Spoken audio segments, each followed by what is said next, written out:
Canada اور امریکہ کی طرح بھارتی ایجنٹس پاکستان میں بھی شہریوں کے قتل میں ملوث نکلے۔ بھارت کا پاکستان میں دہشت گردانہ کارروائیوں کا ہولناک منصوبہ بے نقاب۔ بھارت کے دہشت گرد گروہ اور بھارتی ہینڈلرز سہولت کاروں دہشت گردانہ کارروائیوں میں ملوث تھے۔ ترجمان دفتر خارجہ کے مطابق بھارتی ایجنٹس اشوک کمار اور یوگیش کمار نے پاکستانی شہری محمد ریاض اور شاہد لطیف کو قتل کرایا۔ پاکستانی سیکیورٹی اداروں نے بھارتی ایجنٹس کو شواہد کی روشنی میں گرفتار کیا۔ قتل میں ملوث ٹارگٹ کلرز کے ساتھیوں اور سہولت کاروں کو پاکستان سے فرار کی کوشش کرتے ہوئے حراست میں لیا گیا۔ اشوک کمار اور یوگیش کمار بھارتی ایجنٹس کے ذریعے کارروائی کرواتے تھے۔ سیکرٹری خارجہ سائرس سجاد قاضی کی اسلام آباد میں پریس بریفنگ۔ کہا، محمد ریاض کو راولہ کوٹ میں بھارتی ایجنٹ نے اجرتی قاتل کے ذریعے قتل کروایا۔ شاہد لطیف کو سیال کوٹ میں مسجد کے باہر قتل کروایا گیا۔ سیکیورٹی فورسز نے اجرتی قاتل کو گرفتار کیا جس نے جرم کا اعتراف کیا۔ بھارتی ایجنٹ دہشت گردی اور دیگر وارداتوں میں بھی ملوث پائے گئے۔ پاکستانی سرزمین پر بھارت کی کارروائی پاکستان کی خود مختاری کی خلاف ورزی ہے۔ عالمی سطح پر بھارت کا محاسبہ کیا جانا چاہیے۔ بھارت کو عالمی سطح پر اس کا جواب دہ کرنا ہوگا۔ بھارت پوری دنیا میں دہشت گردی میں ملوث ہے۔ دفاعی تجزیہ کاروں اور سابق سفیروں کی 92 نیوز سے خصوصی گفتگو۔ سابق سفیر اعزاز چودھری بھارتی اجرتی قاتل بھیج کر اپنی ہی بے عزتی کروا رہا ہے۔ سابق سفیر نغمانہ ہاشمی نے کہا، بھارتی دہشت گردی مغربی ممالک میں بھی پھیل گئی ہے۔ دفاعی تجزیہ کار احمد سعید منہاس بولے، بھارتی ایجنسی را انٹرنیشنل دہشت گرد تنظیم کے طور پر ابھر کر سامنے آ رہی ہے۔ سابق سفیر جمیل احمد نے کہا، بھارت پاکستان مخالف کارروائیوں میں ملوث ہے۔ دفاعی تجزیہ کار بابر علاؤدین بولے، بھارت کو کوئی حق نہیں ہے کہ پاکستان میں اجرتی قتلوں کے ذریعے پرامن شہریوں کو قتل کرائے۔ قمر چیمہ نے کہا، بھارت تو شروع سے ہی پاکستان کو کمزور کرنے پر تلا ہوا ہے۔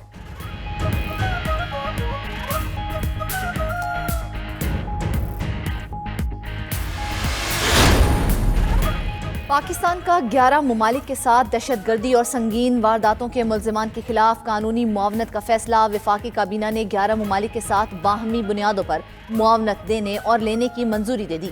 پاکستان کو بدنام کرنے میں ملوث بیرون ملک مقیم افراد کے خلاف بھی اسی بنیاد پر کارروائی ہوگی۔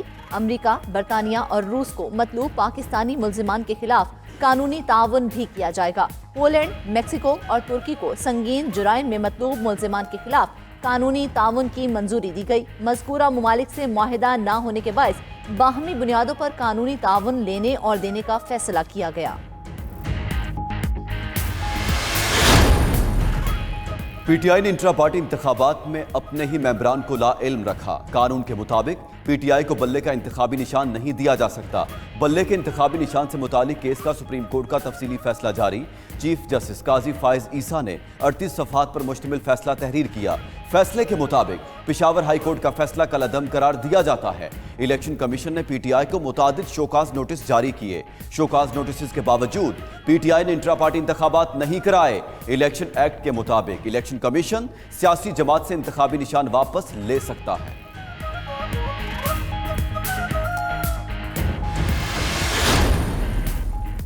سیاسی قیدیوں کی رہائی کا اعلان کرنے والے پہلے نجی جیلیں بند کرائیں۔ نواز شریف کے دور میں کوئی سیاسی قیدی نہیں تھا۔ شہباز شریف کا نام لیے بغیر بلاول بھٹو کو جواب۔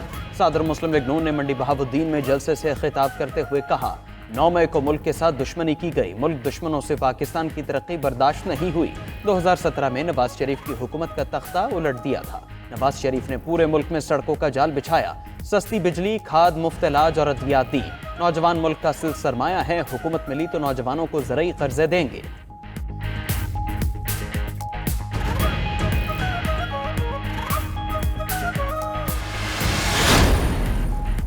کوئی تو وجہ ہے، شیر شکار کے لیے نکل ہی نہیں رہا۔ شیر چاہتا ہے کوئی دوسرا میرے لیے شکار کر دے۔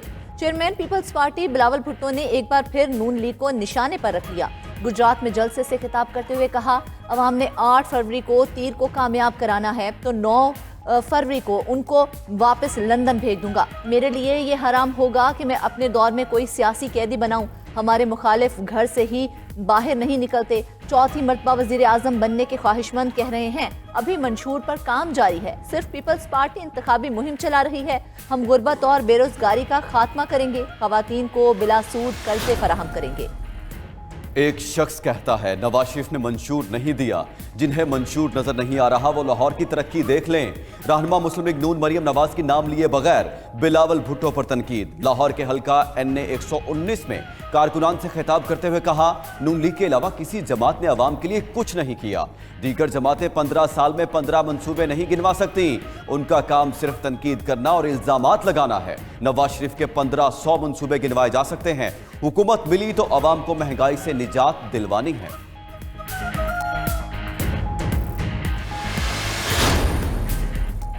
ایک فتنے نے ملک کو معاشی طور پر نقصان پہنچایا، کوئی سیاسی جماعت سوچ سمجھ کر ملک کو نقصان نہیں پہنچا سکتی۔ سربراہ JUI مولانا فضل الرحمان کا ملتان میں تقریب سے خطاب، بولے آج کی سیاست شرعی طور پر درست نہیں، شریعت پر چلنے کے لیے علم کا ہونا ضروری ہے۔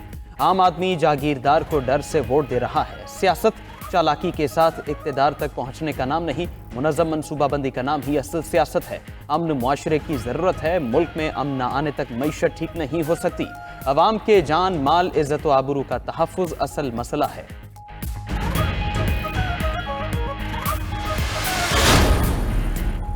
انتخابات 8 فروری کو ہی ہوں گے، نگران وزیر اطلاعات نے تمام قیاس آرائیاں مسترد کر دیں۔ مرتضیٰ سولنگی کا الیکشن سے متعلق بے بنیاد پروپیگنڈے کا بھی شکوہ، کہا الیکشن کمیشن نے انتخابات سے متعلق ضابطہ اخلاق جاری کر دیا ہے، عمل درآمد ضروری ہے۔ پاکستان میں عدم استحکام کے لیے بیرونی قوتوں کے کارستانیوں کا خدشہ بھی ظاہر کر دیا۔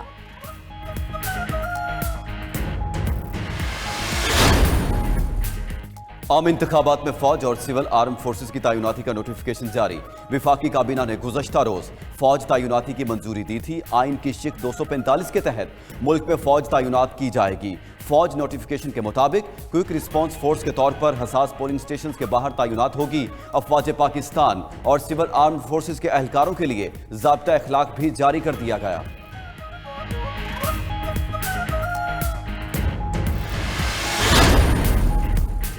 انتخابات سے قبل نون لیگ کی دراریں بھرنے کی کوشش، حلقوں کی سطح پر اختلافات ختم کرنے کے لیے کمیٹی تشکیل کی کوشش رنگ لانے لگی۔ جہلم اور سرگودھا میں مخالف دھڑوں میں صلح، پارٹی کے نامزد امیدواروں کے حق میں دیگر دھڑے دستبردار ہو گئے۔ راجہ مطلوب مہدی اور راجہ طالب مہدی مسلم لیگ نون کے جہلم سے نامزد امیدوار، چودھری فاروق الطاف کے حق میں دستبردار۔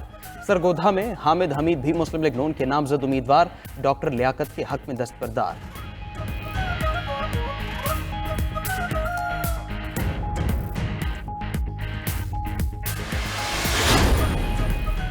موجودہ الیکشن بے مقصد بن چکا، جو ملک کو انتشار کے علاوہ کچھ نہیں دے گا۔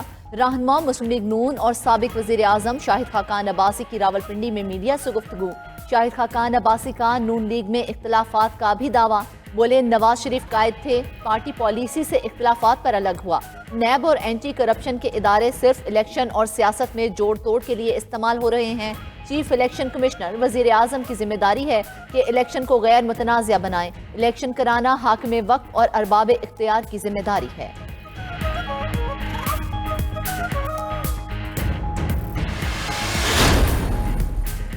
بانی PTI کا پورا فوکس الیکشن پر ہے۔ PTI وکیل بیرسٹر علی ظفر نے تمام جماعتوں کے لیے لیول پلینگ فیلڈ کا مطالبہ دہرا دیا۔ بولے اپنے امیدواروں کو بھرپور انتخابی مہم چلانے کا کہا ہے۔ ایک جماعت کو باہر رکھ کر شفاف الیکشن نہیں کرایا جا سکتا، الیکشن سے ہی قانون کی بالادستی ہوگی۔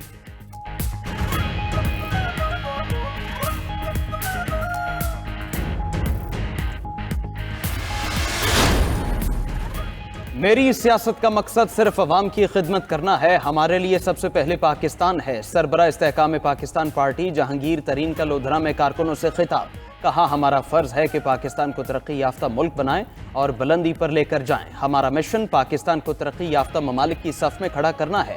ہم نے اپنے منشور میں کسانوں کے لیے شاندار پیکج دیا ہے۔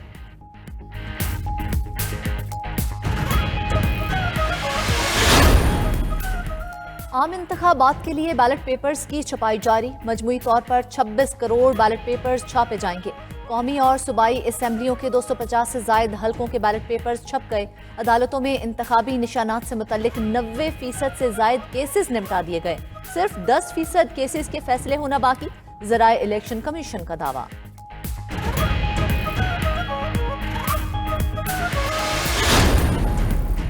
عام انتخابات کے لیے عملے کی تفصیلات سامنے آ گئیں۔ 11,99,900 سے زائد پریزائڈنگ افسران سمیت دیگر سٹاف تعینات۔